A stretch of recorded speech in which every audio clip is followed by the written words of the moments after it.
Hello, welcome. Today this video is a little bit of a personal one because I struggled with this. I have played Magic for a very long time, as you can maybe obviously see from the amount of videos I also made about the topic. I am really enthusiastic about the game, but when I started Magic I did not have the best commander to start with. And I started with Commander, which is already a pretty hard way to play Magic the Gathering. So I think there's a video needed for people that are just starting, or maybe you are building your second deck and choosing your commander for it. And today we will go through how to pick a good commander as a beginner or someone that at least hasn't played Magic a whole lot. I mean, look at Atraxa, Praetor's Voice, who is the most popular commander and has been for a very long time. She's really bad for beginners because it's 4 colors, so that will really determine how you play the game, because you will need all 4 of those colors to be played before you can play your commander, and then you start doing the stuff that you want to do.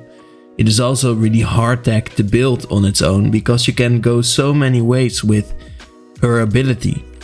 She says proliferate, meaning you put any number on any number of permanents and or players. You may put another counter of each kind already there. That's really complicated to learn as a beginner. So today we will go through what a basic good beginner commander needs. And then I will go through a little bit of a story of why I really had a bad commander and telling you why it was bad. And then I will go through the top 14 best beginner commanders. I have picked those. It's a weird number, 14. But I have picked those myself. And I think there are no other commanders that come even close to these. So let's go. So for this video we will go through 5 concepts that your commander will need in order to be a good beginner commander. For example, this is not a good example. This is not simplistic design.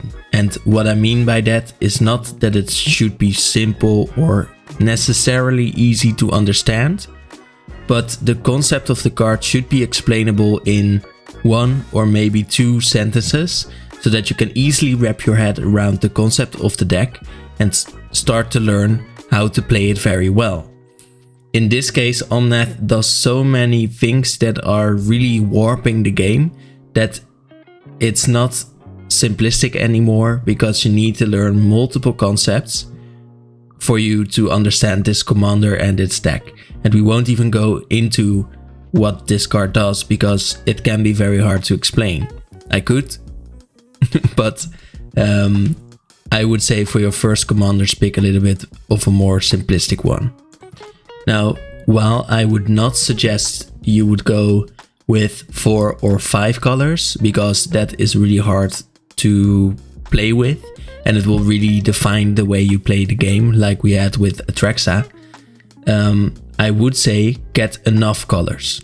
Get enough colors to get to know all of the colors, all of the 5 colors in Magic in your first 2 commanders. So make sure that your first commander is either a 2-color commander or it has 3 colors. It is just the case that if you play 1 color, then your second commander will need to have 4 colors, and that's just a little bit too much to do on your first commanders. And if you have all of the colors and you have played them, you can at least try out most cards that are in Magic the Gathering in your decks.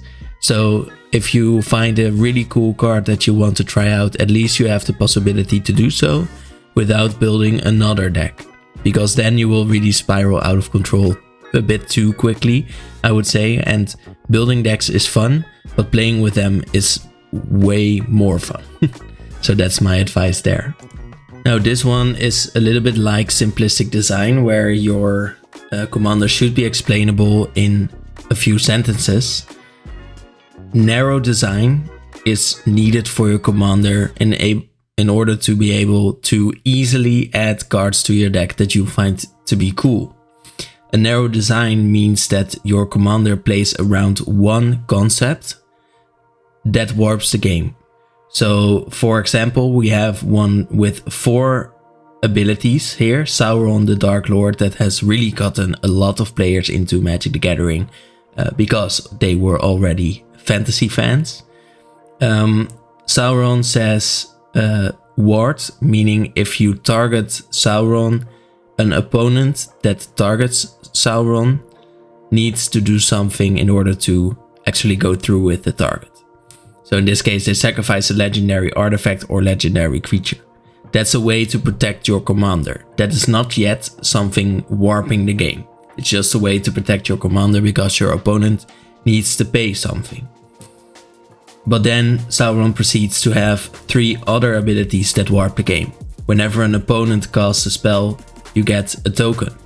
Whenever one of those tokens deals combat damage to a player, the ring tempts you, which means you get another token that gives you multiple abilities throughout the game. And then whenever you trigger that ability, you may discard your whole hand. And if you do, you draw 4 cards. So there are 4 game warping abilities here, which is just a little bit too much stuff. And you will need to pick how to build your deck. That's the first thing. But in this case, there are multiple things that you need for your commander to work. So it's not that easy to look at a card, think, hey, this works with my commander because maybe it is a cat as a creature type, so I can put it in. And I think that way of looking at new sets really teaches you a lot about looking at new sets and seeing what is cool in there, and not necessarily picking everything and wanting everything, but choosing a few things that you find cool. And I think that's really important in Magic because there's so much to choose from. And I'm saying cats, which is a creature type, and we call this typal in Magic the Gathering, where your deck is built around a creature type. We have this with cats, we have this with elves, which are really popular. The problem is that other types of commanders tend to learn you more about the game. So with, for example, Lathril, Blade of the Elves, your game plan, which can be easily summarized in try to build and make a bunch of elves and then tap Lathril to do a bunch of damage to your opponents, is not really teaching you a lot about the game. If you have a commander that warps the game in some way that works with the game elements themselves, like drawing a card or like maybe making creatures unblockable or doubling stuff that happens throughout your game, then you will learn what those things mean for your game. If you have 2 commanders, both with a different game warping ability, you quickly start to see in which ways your commanders really strengthen your deck and how they should be played differently than the other commander that you have. So this comparison is really important, and that is why I would say don't just pick typal commanders for your first decks. Now this is of course a guideline. If you really love a certain creature type, just go for it.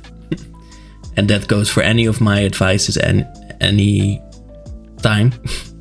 But yeah, I would say not to go with typal right away. Now the last one is a little bit more complex, because I would say for your first commanders, they need to be good enough, but in a certain type of way. They need to, like I said, warp the game a little or break the game a little. In this way, I think comparing your first 2 commanders will give you a great sense of what your commanders do, first of all, and it will give you another great sense of what you find fun to do. Perhaps it is playing a bunch of creatures, perhaps it is attacking a lot, perhaps it is draining your opponents by sacrificing your stuff. So you need something that breaks the game a little bit and that will very easily snowball you in that very singular way. And I would say because of this, Animar Solve Elements, which is otherwise one of the best beginner commanders, really is not getting there for me, because his main ability is to make creature spells cheaper, meaning you can easily play more creatures, but that is just the game. it is making it faster, so that is a bit different, but it is just like ramp in a way. So play a bunch of creatures, play more creatures. That is what many decks do, so it isn't really changing the game in that sense. So for my first commander, you can't really imagine it right now, but there was just one commander deck left in this store. It was the deck that Brea Ethereum Shaper was in for Commander 2016. And well, it isn't a good commander. It is 4 colors first of all, so that really changes the way you should play the game, and I really wasn't that good in building mana bases. And building a mana base isn't really that fun for people that just start playing the game. The deck also doesn't have green, so this is really the worst 4 color deck to start your Magic career with. And basically, if you don't really understand the power of the abilities of those sacrifice abilities that Brea has, then you really don't know what the commander is about. So Brea says for 4 mana you have a 4/4 that enters with 2/1/1 flying Thopters. And that's basically what she did for me. The other abilities I really didn't even use because I didn't understand what they meant. So for 2 mana you can sacrifice 2 artifacts, and in this way you can, for example, sacrifice your Thopters, but there are of course many other artifacts that you can sacrifice that are way better to sacrifice. So for example, through doing this you could deal 3 damage to a player, and that means with enough artifacts and enough mana you can win the game instantly, because you can keep dealing 3 damage to target players and then win the game because they die. So this is definitely a great combo piece, this commander, and that means that you can build your deck around her, make a great artifact deck on its own, and use Brea as a sort of finishing piece together with other combos. But of course, as a beginner player, I really did not know how to use this. The other parts are gaining life, which you can do to prolong the game, but I really didn't see a need for it anytime to gain more life, because why not just win the game if you can? Or to give a creature -4/-4. I did not even understand that it would kill a creature, honestly, at that point. So it's just a little bit too much if you don't have someone to really slowly teach you how to play the game. Yeah, well, it was a little bit of my mistake as well to pick this, but this is why I think it's really important to start with this top 14 of best beginner commanders. So I will start today with the one that I think is a little bit of the worst one. Usually I start with the best ones in my top videos, but today I think it's important to see the steps in just showing you a few that are a little bit less good, so that you can definitely see why the ones that are the best to start with. Korvold, for example, isn't one of my definite favorites for beginning the game. Korvold has all the things that you need. It has a simple concept. It says sacrifice creatures, then you will put +1 counts on your commander and you will draw a card. Korvold also starts this chain off by entering and making you sacrifice another permanent, or when he attacks you sacrifice another permanent. So basically you are working with sacrificing a bunch of stuff and then drawing a bunch of stuff because of that. The problem with this is that this is a combination piece, so you will need to learn how to quickly play this deck. So that is why I gave it the 3 for simplism, because the concept is maybe a little bit more easy to explain, but you will need to learn how to quickly sacrifice something, choose what to sacrifice, and go through the loops. So there will be a bunch of times where you stumble, which is why Korvold is not my favorite. Because the design is pretty narrow. There are a bunch of things that sacrifice things, and not everything will be good here. But Korvold definitely breaks the game. And that is why I think Korvold is one of the good ones if you are invested in learning how to play the deck very well before you start. Otherwise, I would say pick something else from this list. Jor-El is the next up, and I think Jor-El is really cool in showing us how an evenly scored commander can be still really good. Jor-El is really simple. The concept is to make land creatures, deal combat damage with those land creatures, and she herself makes land creatures by having you have a bunch of cards in your hand that one land creature you create will be stronger. So at the beginning of combat on your turn, up to one land becomes a flying creature, and its power and toughness will be as big as the amount of cards you have in your hand. So you will want a bunch of cards in your hand. You will want to turn one land into a creature with this ability, and then you want to deal a bunch of damage to your opponents that they cannot block. So this is a really easy commander that will deal a bunch of damage. It's a bit aggressive, and also it's pretty narrow because you will want a bunch of land creatures or ways to turn lands into creatures in this deck. Does it break the game really? I would say this is its weakest point, because it really doesn't change the game that much. It does teach you how to turn lands into creatures, which is a little bit of a weird concept, but it doesn't really do anything aside from that, because those creatures are still just creatures that can attack like any creature would. Then Adrix and Nev, which break the game a bit more, but also are a little bit less simple. The concept here is, again, they have that ward ability to protect themselves, but the main concept is that if one or more tokens would be created under your control, you double those tokens. So why would I say this isn't that simple? Well, doubling things is a little bit hard, and making tokens is a little bit of a harder concept as well, I would say. But then again, the design is very narrow, because you have one ability that says make a bunch of tokens and we will double them for you, and that is the whole plan. So making tokens, things that make tokens, things that are strong with tokens always go in this deck. So that is why I think this is a really nice and easy commander once you have grasped the concept of using your tokens, what you can do with your tokens, and how you will win with all of those small guys. Does it break the game? Yeah, pretty much, because doubling things always breaks the game. So many commanders that double things are great for your beginner commander. Now here we are getting into the commanders that I think are a little bit better. For example, Muldrotha. Muldrotha teaches you a bunch of concepts about the game. The only problem is that it really isn't that narrow of a design. So what does Muldrotha do? Muldrotha is a very big commander, 6 mana to play. But then during each of your turns, you may play a land and cast a permanent spell of each permanent type from your graveyard. So every turn, for every type of card that you could play from your graveyard, you can play one from your graveyard. A land, a creature, an enchantment, an artifact, and stuff like that.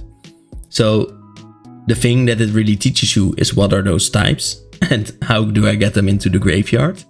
The problem is that this isn't narrow, because you can play Muldrotha with a bunch of things.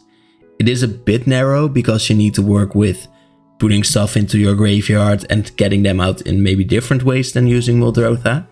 And you will need a bunch of ramp in this deck, so that is a definite for many decks, but in this deck you definitely need it. But I think what I like the most at this level of great commanders for a beginner about Muldrotha is that it definitely breaks the game, because this changes the whole way that you play, because you can play so many cards out of your graveyard. Next is Jedmir, Nexus of Revels. And I would say this commander is really simple, and definitely the simplest commander that has 3 abilities on it. But Jedmir says when you have a bunch of creatures, you get more abilities on those creatures. So there are three levels on here. As long as you control 3 or more creatures, you get a power, and vigilance. As long as you have 6 or more creatures, you get 2 total power, you get vigilance and add trample to it. And then at 9 creatures, you get 3 total power and add double strike to it. So there are 3 abilities that you will give to your creatures, and at most 3 power to all of your creatures. The thing I really love about this is that it isn't really a narrow design per se, because you will build a bunch of creatures and you want a lot of creatures, but you want so many creatures that I would say that this is the simplest, easiest to learn, go hard, go wide strategy that there is. Make a bunch of creatures, as many as you can, and that will always be good in this deck. That is why I think Jetmir is a really cool commander, because this concept is not often narrow, but Jetmir makes it the narrowest. He also breaks the game a little. I wouldn't say really breaks the game, because it's still just attacking, but the abilities make it a little bit more different. They are hard keyword abilities to learn. Vigilance means you don't tap your creatures as they attack.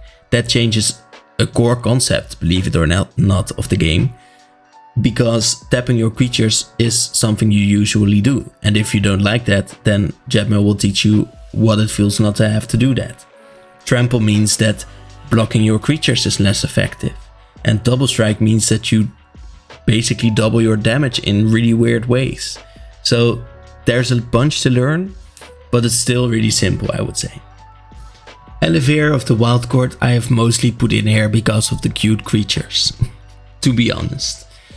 It is a really cute art, and I think that can really get people into the game a little bit. But it scores perfectly on simplism and the narrow design. It just doesn't really break the game. It is still strong, but doesn't really change the game, honestly. So Elevator of the Wild Court, the concept is when Elevator enters or attacks, you create an enchantment on a creature, making it stronger for every enchantment that you have on the battlefield. And then you draw cards when enchanted creatures deal damage to a player. So you draw a bunch of cards for doing what you want to do, and what you want to do is put an enchantment on as many creatures as possible. So Elevator of the Wild Court,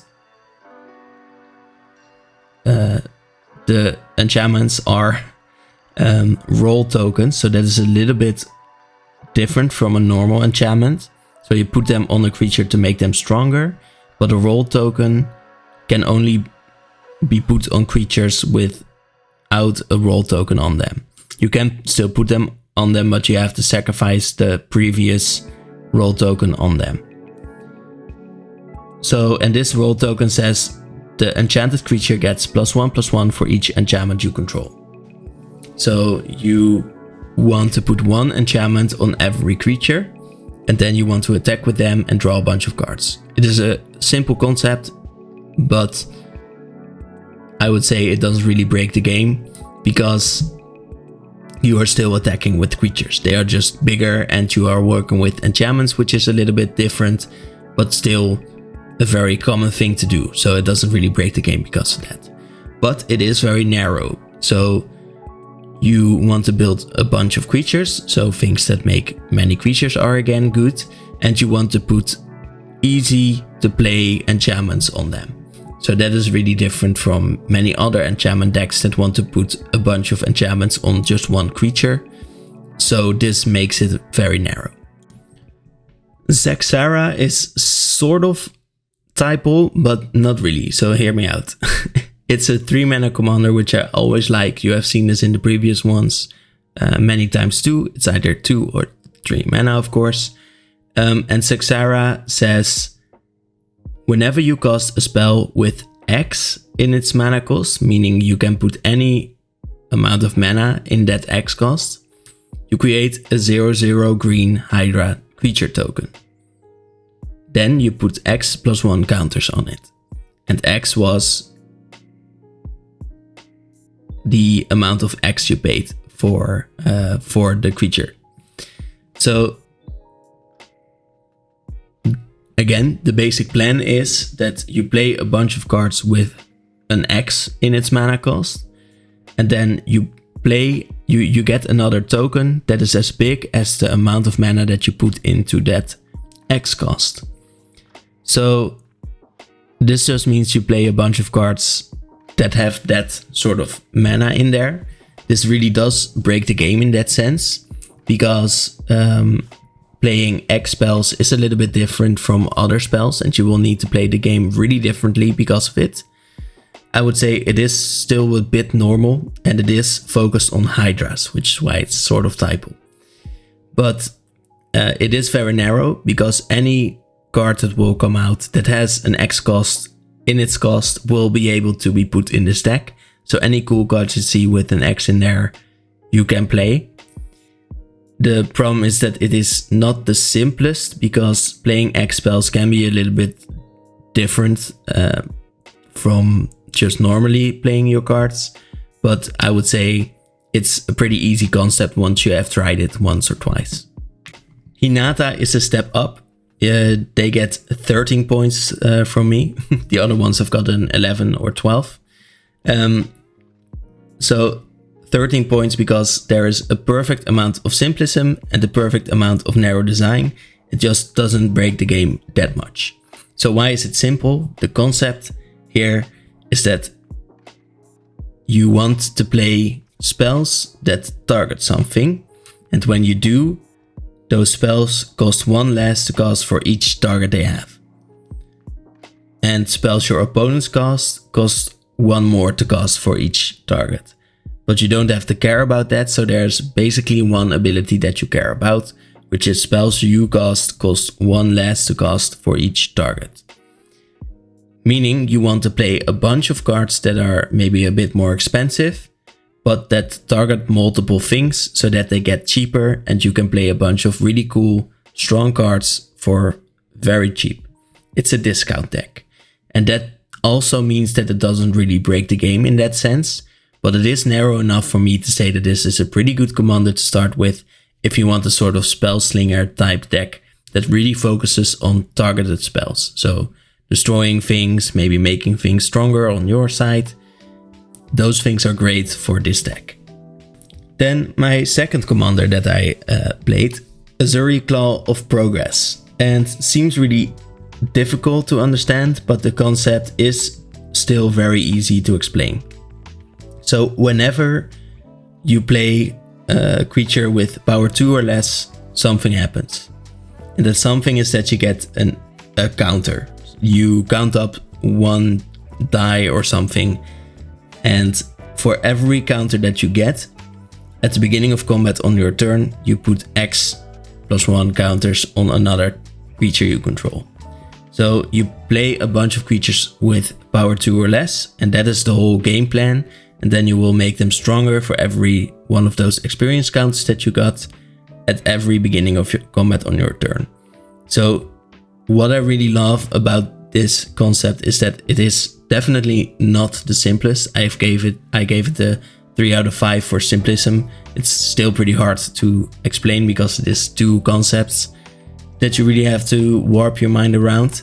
But then if you have learned this concept, from there it's smooth sailing.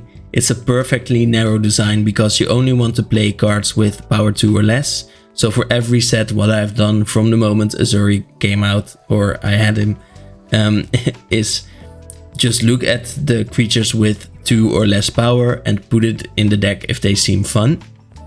And it definitely does break the game because you get so many experience counters over the course of a game, and then you will make your creatures into really big versions of their small selves. And those small selves already should be really strong as a 2-powered creature, or a 1-powered or a 0-powered creature. So imagine what they would do with 20 power at once. That makes this deck really cool to me. And it's a little bit of my passion project. Now we go to the next level, which is almost perfect. It just misses one small thing. For example, Yarok, really simple, definitely breaks the game, but isn't that narrow. Yarok's concept is if a permanent enters the battlefield and therefore causes a triggered ability, of a permanent you control to trigger, that ability triggers an additional time. And this seems difficult to understand, but it just means that when something is played, if that triggers an ability, well, not played, when something enters the battlefield, if that permanent then triggers something to happen, it happens another time. So you double the effect of what we call ETBs, or entering the battlefield effects. So whenever something hits the battlefield, that's when Yarok adds another trigger. So this is perfectly narrow, because anything that you play and that enters the battlefield and then does something will be great for this deck. Perfectly narrow. It is really simple, because you just need to learn what an ETB is, and then you know that it will double that ability, and that's just what you need to know. Problem is, it is not as narrow as I would like, because ETBs happen, but not all enter the battlefield effects are good. So you can't really put any enter the battlefield effects in there. But I think it's almost perfect because of it. I did not expect I would be explaining so many difficult basic concepts here, but the thing is, those basic concepts are easy once you get them. Which is true for anything, but as long as you just need to learn one concept for your commander and you feel like it's really cool, get into it. So the same is true here with Emoti, which just doesn't really change the game as much, but it is strong enough to make you feel like you are. So Emoti, Celebrant of Bounty, says Cascade. And what that means is you look at the top card of your library, you look and see if that mana cost of that card that you pulled from your top of your library is lower or equal to what you played right now. And if that is the case, you may play it without paying any mana for it. And if it's not the case, you may look at the next card. And you keep repeating this until you find the card that you can play. That costs less, not equal to, by the way. So this happens on Emoti's play effect or cost effect. But it also happens when Emoti is out with cards that cost 6 mana or more. So they also get Cascade. So what this means is you want to ramp out a bunch of lands, then play Emoti, and then play a bunch of cards that are 6 mana or greater. Which means you can look at all of the 6 mana cards or more mana cards, and they would probably be good in the Emoti deck. But you will also need stuff that you can play from those Cascade triggered abilities. And you also will not want to have too many of them. So the deck building is a little bit harder and doesn't really break the game in this sense. You will be playing free stuff, so yes, a little bit, but it is still playing stuff. So it is a bit different, but it isn't that much different. That's what you should know about Emoti. Teysa Karlov, really simple. If a creature dies and then a triggered ability happens, that ability triggers an additional time. So you double the effects that happen from creatures dying. Also, creature tokens you control have Vigilance and Lifelink. This is because this ability clause is on there because of the sets you was from, but you don't really have to worry about that necessarily. The first thing is the coolest part about Teysa Karlov, I would say. It's a very narrow design because you want to look at cards that do something when they die, or that love it when other creatures die. So those things you want to put in your deck. So you can look at them, see if they are cool or stronger than what you have right now in your deck, and then you can swap them out. Does it break the game?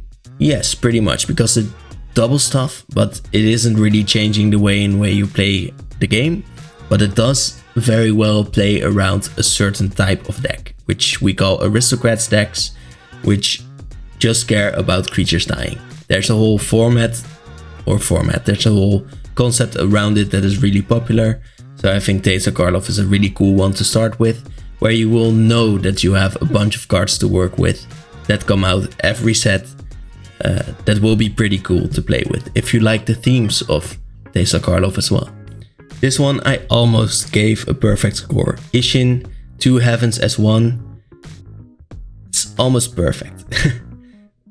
Again, it's a doubling of an ability. So in this case, instead of wanting to double things that enter or leave the battlefield, in this case, you double the triggered abilities that happen when a creature attacks. So this is a little bit more of a niche concept, because attacking in Commander actually isn't that popular of a thing to do, because having to attack means that you are vulnerable to being blocked, for example, or to have your creature killed. So you need your creatures to do stuff, and that can be dangerous because creatures are the easiest to remove. But Ishin does it in a really cool way, I would say, that is very narrow, so everything that triggers from attacking is good in this deck. Also breaks the game really well, because you have a bunch of combos you can learn from this deck, or you could do a bunch of things that are strong with attacking. But it is just not as simple, I would say, to learn, because attacking can be very hard as a concept to learn. But aside from that, I would say perfect. So I would give this 4.999 out of 5, I would say. But the best one that I gave a perfect score is Atla Pelani, because well, I gave it to my girlfriend as her first deck, and I can't go back on my choice right now. But also it's really good, and I know that it's really good to start with, because well, she has learned it really quickly. So it seems like a lot, but it is a really easy concept. For 2 mana, you can tap Atla Pelani to create an egg token. It's just a 0/1, doesn't do anything on its own. But then Atla says, whenever an egg you control dies, you reveal cards from the top of your library until you reveal a creature, and then you put it onto the battlefield, and the rest you put under your library. So you still have those cards, but you play one very big creature from your library. It will come in and it will win you the game, probably. That is what happens. So you basically need to get to the point where you can play Atla Pelani, control the board a little bit, maybe, and then have a way to sacrifice one of your eggs, and then you will get one big creature from your deck. So really easy concept that you need in every deck. Ramping, getting mana is what that means. Removing creatures, you need that in any deck. And then you just need to look for very cool, game-winning big creatures that you put in your deck. And usually you don't put any other creatures in your deck that don't help you put those really big creatures into the battlefield for free. So you just need to look at the really cool big creatures for this commander, and I think that is why this is a perfect commander to start with, because there are so many fun things you can do. And then for your second commander you can play a more controlling strategy, but this one will be very proactive. So you just need to learn your game plan, and then if you know how to do that game plan very well, you will have a bunch of successes in your commander games. So it is very easy to learn, and it will be very fun because it has this sort of chaos element in there. So I would say this is the best one. If you pick one, pick this one. If you pick another, be sure to learn it a little bit more first and know the drawbacks of those commanders. Ishin 2 Heavens as 1 is my second pick, and you can definitely pick it up if you found it to be fun as a concept.